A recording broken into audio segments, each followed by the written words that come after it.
In this lesson, I'm going to show you how to decrease and increase the volume of an audio in Premiere Pro. It is very easy. So right here on my timeline, I have this audio clip. So when I play this back,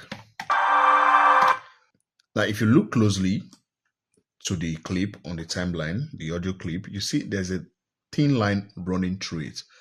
Now, when I bring down that line,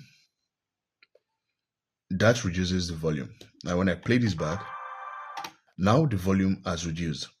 I can also play with the volume by heading over to Essential Sound. Now, if you don't have your Essential Sound panel open, you're going to head over to Window. Within Window, you're going to search for or select Essential Sound. Make sure it's checked. And then, now within the panel, you're going to select the audio tag, whether it's a dialogue, music, sound effects, or ambience. In this case, let's go with sound effects. You can go with any one of them depending on what you have on your timeline or what you are working on. Now at the bottom of Essential Sound, you have the levels or the clip volume. Now within levels, when you check that, you can modify the volume of your audio clip. So if I increase that, that's it. If I reduce it, you can no longer hear, you can't hear anything.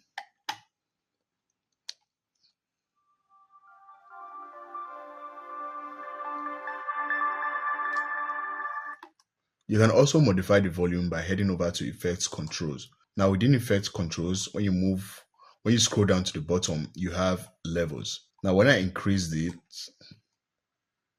and I play this back, that is it. That is how to modify volume in Premiere Pro. If you find this video helpful, be sure to give it a like and also do what to subscribe to the channel and turn on post notifications so you get notified when I post a new video.